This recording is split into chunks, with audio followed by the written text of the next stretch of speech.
ገድለ አዳም ምዕራፍ 3 አንድ አምላክ በሚሆን በአብ በወልድ በመንፈስ ቅዱስ ስም የአባታችን የአዳም የእናታችን የሔዋን የገድላቸው ዜና ይህ ነው። ከዚያ በኋላ የእግዚአብሔር ቃል ወደ አዳም እንዲህ ሲል መጣ። አዳም ሆይ የምትፈልጋትን ዕፀ ሕይወት ዛሬ አልሰጥም። 5500 ዘመን ሲፈጸም አንተ ሔዋን ዘሮችህ ምእምናንም ሕያው ሆነህ ለዘላለም ትኖር ዘንድ ከዕፀ ሕይወት እንድትበላ እሰጥሃለሁ እንጂ። ይህ 43 ቀን ሕግ የመተላለፍን ዋጋ አይከፍልም።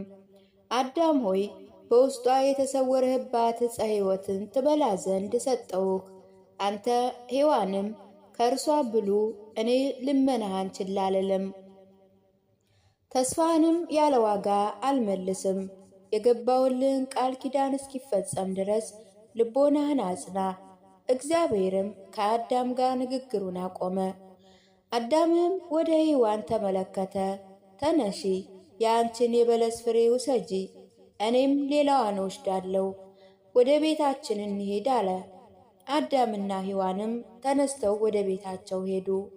የፀሐይ መግቢያ ሰዓት ነበር፣ ከእርሷ ይበሉ ዘንድም አስቻኰላቸው። አዳምም ሔዋንን ከዚህ የበለስ ፍሬ እበላ ዘንድ እፈራለሁ፣ እርሷን ከመብላቴ የተነሳ የሚደርስብኝን አላውቅምና አላት። አዳምም አለቀሰ፣ እንዲህ እያለ ይጸልይ ዘንድም በእግዚአብሔር ፊት ቆመ። አቤቱ ጌታችን ሆይ ከዚህ የበለስ ፍሬ እንዳልበላ ሆዴን ሙሉ አድርገው። ከእርሷ በበላው ጊዜ ምን ትጠቅመኛለች? ከእርሷ እሻ ዘንድ እኔ ምን እፈልጋለሁ? አቤቱ ፈጣሪ ሆይ ባለቀች ጊዜ እርሷን እፈልግ ዘንድ ለምን እሻለሁ? ዳግመኛ ከእርሷ ብበላ በእርሷ ምክንያት የሚመጣብኝን አላውቅምና አለ። የእግዚአብሔርም ቃል ወደ አዳም እንዲህ ሲል መጣ። አዳም ሆይ ይህ ጥበቃ፣ ይሄ ድካም፣ ይሄ ትጋት፣ ይሄ ፍርሃት ሕጌን ከመተላለፍ አስቀድሞ ለምን አልነበረም? ነገር ግን አዳም ሆይ በዝች ኃላፊ ምድር በምትኖርባት ዘመን እንስሳዊ ባህሪ ያለው ሰውነትህ በርትቶ በኃይል እስኪቆም ድረስ ያለ ምድራዊ ምግብ መኖር አይቻልም አለው። እግዚአብሔርም ከአዳም ጋር መነጋገሩን አቆመ። አዳምም የበለስን ፍሬ ወሰደ፣ በወርቅ በትሮች ላይ ያስቀመጣት። ሔዋንም የበለስን ፍሬ ወስዳ በዕጣን ላይ ያስቀመጠቻት። ከፍሬዎቹ እያንዳንዱ ሚዛን በአንተ ዘንድ እንዳለው ሆነ። ከዛች ምድር ፍሬ በገነት ያለው ፍሬ እጅግ ታላቅ ነውና። አዳምና ሔዋን ግን እንዳስለመዱ እስኪነጋ ድረስም ሌሊቱን ሙሉ ቆመው ቀሩ። ፀሐይ በወጣ ጊዜ ጸሎታቸውን ጨረሱ። ከጸሎታቸው ፍጻሜ በኋላ አዳም ሔዋንን ሔዋን ሆይ ከገነት በስተ ሰሜን በኩል ነይ፣ ለአራት የሚከፍል ባህር የሚመነጭ ምንጭም ወዳለበት ቦታ እንሄድ አላት። የሕይወት ውሃ ይሰጠን ከእርሷም ያጠጣን ዘንድ እግዚአብሔርን እንለምነው። ሕያው እንዳንሆን እግዚአብሔር ከዕፀ ሕይወት አልበላንምና በምድር ሕያው ያረካን ዘንድ ከሕይወት ውሃ ይሰጠን ዘንድ እርሷን እንለምን። ሔዋንም ይህን ቃል ከአዳም በሰማች ጊዜ እሺ አለችው። ከገነት ትንሽ ከምትርቅ የውሃ ምንጭም ድንበር ወደ ገነት ጫፍ ተሰጥተው መጡ። በእግዚአብሔር ፊትም ይጸልዩ ዘንድ ቆሙ። ወደ እርሱ ይመለከቱ ይቅር ይላቸው የልመናቸውንም ዋጋ ይሰጣቸው ዘንድ ለመኑት። ከሁለት ጸሎት በኋላ አዳም እንዲህ በሚል ቃል በእግዚአብሔር ፊት ጸሎት ጀመረ። አቤቱ አምላኬ ሆይ በገነት በነበርኩ ጊዜ ከዕፀ ሕይወት ስር ስፈስ ውሃዎችን አይ ነበር፣ ልቤም አይመኘውም ነበር። ሥጋዬ ከእነርሱ ይጠጣ ዘንድ አይሻም፣ ጾምንም አያውቅም ነበር። ዛሬ ከምኖርባት ይልቅ እኔ ሕያው ነውና፣ ሔዋን ደግሞ የሕይወት ምግብ አያስደንቀውም። አቤቱ ዛሬ ግን ሥጋ ከመጥማቱ የተነሳ ደረቀ። የሞተ ሰው ሆነው እድን ዘንድ የሕይወት ውሃን ስጠኝ። አቤቱ በምሕረት ከዚህ ፈተና ስቃይ ግርፋትም አድነኝ። በገነት ምድር የምንኖር ከሆነ ከዚህ ምድር ወደ ሌላ ምድር አውጣን አለው። የእግዚአብሔርም ቃል ወደ አዳም እንዲህ ሲል መጣ። አዳም ሆይ እረፍት ወዳለባት ሌላ ምድር አወጣን የምትል ከዚች ምድር ሌላ ምድር የለም፣ እረፍት ያለባት መንግሥተ ሰማያት እንጂ። ወደ እርሷ መግቢያህ ደግሞ በአሁኑ ጊዜ አይደለም፣ የመከራ ጊዜ ከተፈጸመ በኋላ ነው እንጂ። እኔ አንተን ጻድቃን ዘሮችህንም ወደ ሰማይ አሳርጋለሁ። አንተ ዛሬ የምትፈልጋትን ለአንተም ለእነርሱም እረፍትን እሰጣለሁ። ጠጥተህ ሕያው ትሆን ዘንድ የሕይወት ውሃን ስጠኝ ማለትህ በዚህ ዕለት የሚሆን አይደለም። ወደ ሲኦል በሚወርድባት የብረት በሮችም በምስበርበር የብረት ሰንሰለቶችም በምንቀጥቀጥ ጊዜ ነው እንጂ። በገነት ታርፍ ዘንድ በቸርነት የጻድቃንና የአንተንም ነፍስ አድናለሁ። ይህም እስከ ዓለም ፍጻሜ ድረስ ነው። ዳግመኛ የምትሻው የሕይወት ውሃ ዛሬ በዚህ ዕለት የሚፈጸም አይደለም።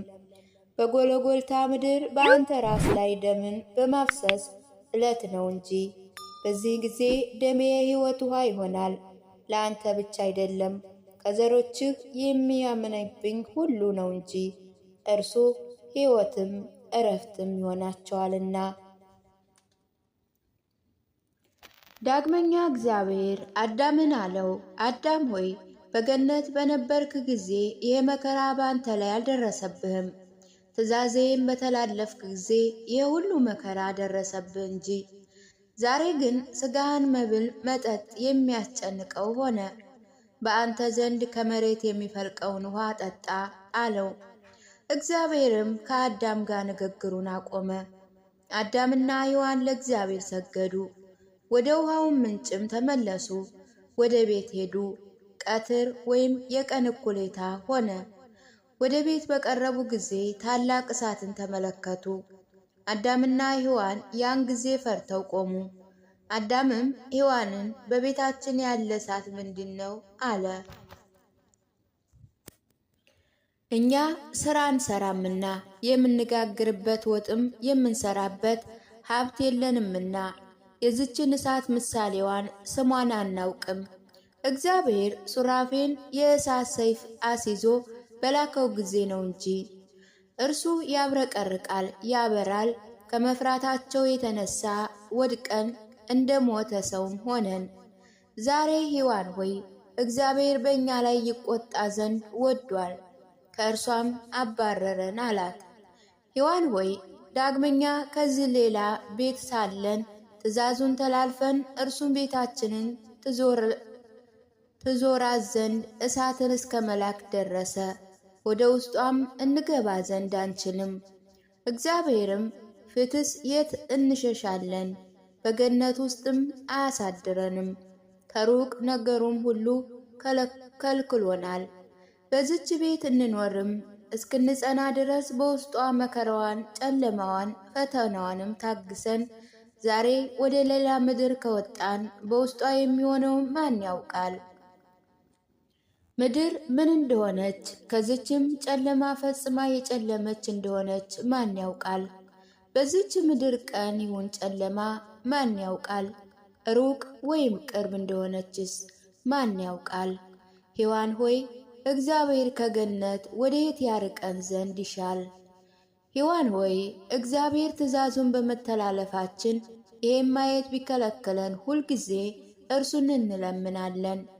እግዚአብሔር ከተጸጸትንባት ከዚች ምድር ወደ ሌላ ኃላፊ ምድር ያወጣን ዘንድ ይፈልጋል።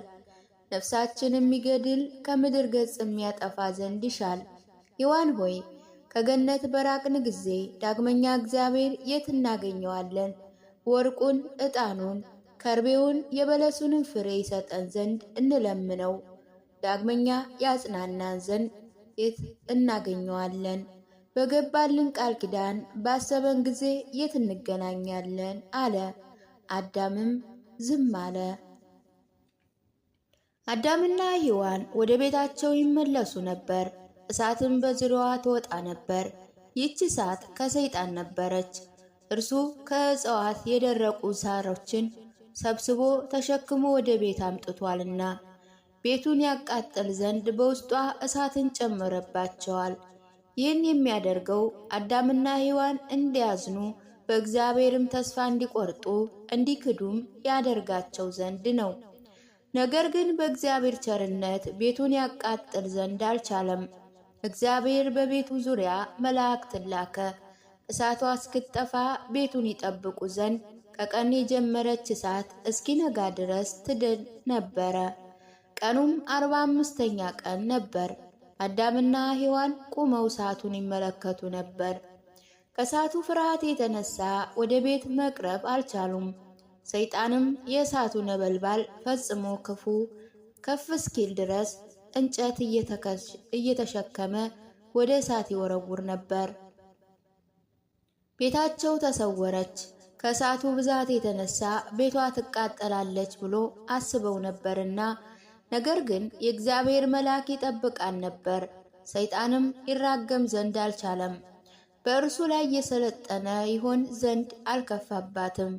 ከእርሱ በሚወጣው ቃልም አላዘኑም።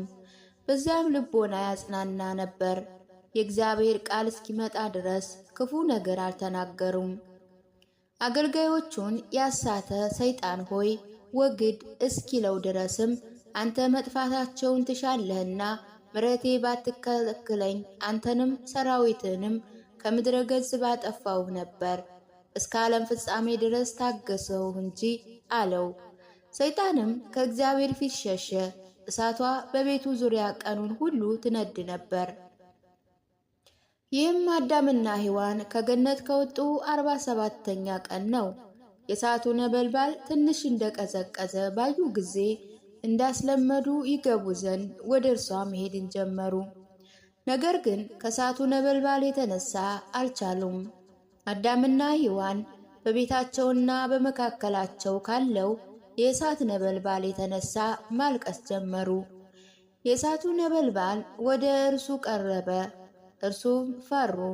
አዳምም ሔዋንን በመካከላችን ያለች ይችን እሳት ተመልከች፣ ከዚህ ቀደም እሺ ትለን ነበር። ሕጉን ከተላለፍን በኋላ ግን እንደ ቀደመው እሺ አትለንም። እኛ የተፈጥሮን ድንበር ተላልፈናል። አካላችን ጠባያችን ተለወጠ። የእሳት ግን ጠባይዋ ተፈጥሮ አልተለወጠም። ስለሆነም በዚህ ላይ ኃይል ሆነች። ወደ እርሷ በቀረብን ጊዜ ሥጋችንን አቃጠለችን። አዳምም በእግዚአብሔር ፊት እንዲህ ሲል ቆመ። እናድርባት ዘንድ ባዘዘህን ቤታችን በእኛ መካከል የለየች ይችን እሳት ተመልከት፣ እነሆ መግባት አንችልምና። እግዚአብሔርም አዳምን ሰማው፣ ቃሉንም ወደ እርሱ ላከ። አዳም ሆይ ይህን እሳት ተመልከት፣ ከምታስደስት ካማረች ከገነት ይልቅ ነበልባሏ ላቧ ምንድን ነው? አንተ በሕጌ ጥላ ስር ሳለህ ፍጥረታት ሁሉ ይሰግዱልህ ነበር። ትእዛዜን በተላለፍክ ጊዜ ግን ፍጥረታት ሁሉ በአንተ ላይ አመፁ። ዳግመኛ አዳም ሆይ ተመልከት፣ እንደኔ በመለኮታዊ ክብር ከፍ ከፍ ያደረግ ዘንድ ቃል የገባህለት ሰይጣን ቃሉን አልፈጸመልህም። ጥላት ሁነህ እንጂ ሊያቀጥልህ ወዶ ይህን እሳት ያዘጋጀ እርሱ ነው። አዳም ሆይ አንድ ቀንስ እንኳ ቃሉን ለምን አልፈጸመልህም? ትእዛዙን በሰማ ጊዜ በአንተ ላይ የነበረው ክብር ተገፈፈ እንጂ። አዳም ሆይ ከአንተ ጋር ይሄ ቃል ኪዳን በማድረጉ አንተን የወደደ ይመስልሃልን? ወይ ወደ ላይ ለማውጣት የሚሻ መሰለህን? ይህንን የሚያደርግ አይደለም። አዳም ሆይ በአንተ ላይ ስላለው ፍቅሩ አይደለም። ከብርሃን ወደ ጨለማ፣ ከታላቅነት ወደ ታናሽነት፣ ከከበረ ወደ ሐሳር፣ ከደስታ ወደ ሐዘን፣ ከእረፍት ወደ ፍጹም ድካም ሊያወጣህ ይወዳል እንጂ። ዳግመኛም እግዚአብሔር አዳምን አለው፣ ሰይጣን በዚህ መልክ በቤት ዙሪያ ያደረገውን ይህንን እሳት ተመልከት። ቃሉን ከሰማችሁ እርሱ አንተንም ዘርህንም ይዞርሃል፣ ይፈትንሃል፣ በእሳትም ይገዛሃልና ከሞታችሁ በኋላ ወደ ሲኦል ትወርዳላችሁ፣ የእሳት ነበልባልም ታያላችሁ። በእናንተ በዘርህ ላይ የሚከባል ከእርሷ መድኃኒት አይገኝላትም። ቃሌ ወልድ አምላክ ኢየሱስ ክርስቶስ እስኪመጣ ድረስ ከእሳቱ ብዛት የተነሳ ዛሬ ወደ ቤት መግባት እንዳልቻልክ በቃል ኪዳኑ የመጨረሻ ዕለት መንገድንም ይለይሃል። ፈጥነህ ወደ እርሷ ትገባ ዘንድ አይደለም፣ ቃሌ በውስጧ ነው፣ መንገድህም ይለይሃል። ወደ ረፍት ትገባለህ። እግዚአብሔርም አዳምን በእሳቷ ላይ ጠራው። አዳም ወደ ቤቱ እስኪሻገር ድረስ በእግዚአብሔር ትእዛዝ እሳቷ ተከፈለች፣ ለአዳም መንገድ ሆነች። እግዚአብሔርም ከአዳም ጋር ንግግሩን አቆመ። አዳምና ሔዋን ወደ ቤታቸው መሄድ ጀመሩ። ከእሳቱ መንገድ በደረሱ ጊዜ ሰይጣን በአውሎ ነፋስ አምሳል እሳቱን እፍ አለባቸው። በአዳምና በሔዋን ላይም የእሳት ፍም አደረገባቸው። ሰውነታቸው ከልብስ የተራቆተ ነበርና የእሳቱ ፍም ስጋቸውን አቃጠለው። ከእሳቱ ነበልባል ማቃጠል የተነሳ አዳምና ሔዋን አለቀሱ። አቤቱ ጌታችን ሆይ አድነን፣ አታቃጥለን፣ በዚህ በሚያስጨንቅ ስቃም አትግዘፈን፣ ትእዛዝን እንደተላለፈን አትቅጣን እያለ አለቀሰ። እግዚአብሔርም ሰይጣን በእሳት ያቃጠለውን ስጋቸውን ተመለከተ። ሌላውን መልአኩን ላከ፣ የእሳቱንም ፍም ከእነርሱ አስወገደ። በስጋቸው የቀረ እሳት ግን እግዚአብሔር አዳምን አለው፣ ለአንተ አምላክነት ትዕቢትን ይሰጥ ዘንድ የወደደ የሰይጣን ወዳጅነት ተመልከት። እነሆ በእሳት አቃጠለህ፣ ከምድር መጥፋትንም ይሻል። አዳም ሆይ ወደ እኔ ተመልከት፣ የፈጠረውህ እኔ ከእርሱ ስንት ጊዜ አዳንኩህ። እርሱ ቢሆን ኑሮ ባጠፋ ነበር። ዳግመኛ ሔዋንን አላት፣ በገነት ውስጥ ቃል የገባልሽ እነሆ ይሄ ነው። ከዕፀ በለስ በበላችሁ ጊዜ ዓይናችሁ ይገለጣል፣ አማልክትም ትሆናላችሁ፣ ክፉና በጎውንም ታውቃላችሁ አለሽ። እነሆ ስጋችሁ በእሳት አቃጠለው፣ ከገነት ጣዕም ይልቅ የእሳት ጣዕም አቀመሳችሁ። ክፉ የሆነ የእሳት መቃጠልም አሳያችሁ። ዓይኖቻችሁ መልካም አላዩም። በእኔ ዘንድ በውስጡ ያለች ገነት አያችኋት። ከሰይጣን የደረሰባችሁ ክፉ ነገር ሁሉ አያችሁ። አማልክትንም ለእናንተ ሊሰጣችሁ አይችልም። የሚያስደስት ቃል ኪዳን አይፈጽምም። ለእናንተ ከእናንተ በኋላ ለሚመጣው ዘራችሁም መራራ ሆነባችሁ እንጂ። እግዚአብሔርም ከእርሱ ጋር ንግግሩን አቆመ። አዳምና ሔዋን ወደ ቤት ገቡ። ስጋቸውን ካቃጠለው ከእሳት የተነሳ ፈርተው ነበር። አዳምና ሔዋን በዚህ ዓለም አሁን ስጋችን ያቃጠለን እሳት በሞት ጊዜማ ሰይጣን ነፍሳችንን እንዴት ያቃጥላት ይሆን? እነሆ ድነታችን ሩቅ ነውና ወዮልን። ይቅር ይለን ዘንድ ቃል ኪዳኑን የሚፈጽምልን ዘንድ እግዚአብሔር ካልመጣ አሉ። ከዚያ በኋላ አዳምና ሔዋን ቤቱን ዘርጉ። ዳግመኛ ወደ እርሷ በመግባታቸው ከእርሷ ሊባረኩ ፈለጉ። በሐሳባቸው ሁለተኛ ፈጽሞ ወደ እርሷ የማይገቡ መስሏቸው ነበርና የፀሐይን መግባት በተመለከቱ ጊዜ የእሳቱ ዋይ ወደ አመድና ወደ አዳምና ወደ ሔዋን ወደ ቤታቸው ውስጥ ገባ። በውስጧ ይተኙ ዘንድ አልቻሉም። ፀሐይ ከገባች በኋላ ከቤት ወጡ። ከገነት ከወጡ በኋላ ዕለታቱ 47 ነበር። አዳምና ሔዋን እንዳስለመዱ ወደ ገነት ተራራ ራስ ስር በዛች ይተኙ ዘንድ በደላቸውንም ይቅር ይላቸው ዘንድ ወደ እግዚአብሔር ቁመው ጸለዩ። በተራራው ራስ ግርጌ ተኙ።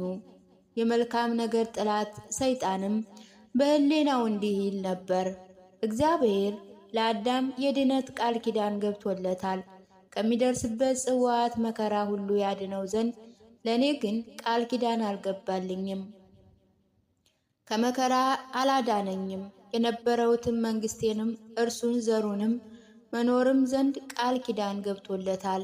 እኔ አዳምን ልገለው ከእርሱ የተነሳ መሬት ትከለከል ዘንድ ለእኔ ብቻም ትሆን ዘንድ በሞተም ጊዜ መንግሥተ ሰማያት የሚወርስ ዘንድ አይቀርለትም። መንግስቱም ለእኔ ሆና ትቀራለች። እግዚአብሔርንም ያስጨንቀዋል፣ እኔም ሰራዊቴም ወደ እርሷ ይመለሳሉ። ከዚህ በኋላ ሰይጣን ሰራዊቶቹን ጠራቸው። ሁሉም መጥተው ከእርሱ ዘንድ ደረሱ። አቤቱ ጌታችን ሆይ ምን ታደርግ ዘንድ ትወዳለህ? አሉት። እናንተ ታውቃላችሁ፣ ይሄ አዳምን ከመሬት የፈጠረ እግዚአብሔር ነው። መንግሥታችን የወረሰ እርሱ ነው። ኑ ተሰብስበን እንግደለው፣ ወይም ድንጋይ በላያቸው ጥለን እርሱንም ሔዋንንም እንግደል ኑ አላቸው። እነርሱም ሰሙት። አዳምና ሔዋን ወደሚገኙበት ተራራማ ቦታ መጡ። እነርሱ ግን ተኝተው ነበር። ሰይጣንም ከሰራዊቱ ጋር ታላቅ ድንጋይ አንስቶ ሳያዘንፍ በትክክል ጣላት። ቦታው ድንጋያማ ገደላማ ስለሆነ ድንጋዩ በላያቸው በወደቀ ጊዜ ድንጋይ ከእርሱ ወደ ጉድጓድ ይገባል፣ እነርሱ ይድናሉ እንጂ አይሞቱም ብሎ በሕሊናው አስቧልና። ሰይጣንም ይህችን ድንጋይ በትክክልም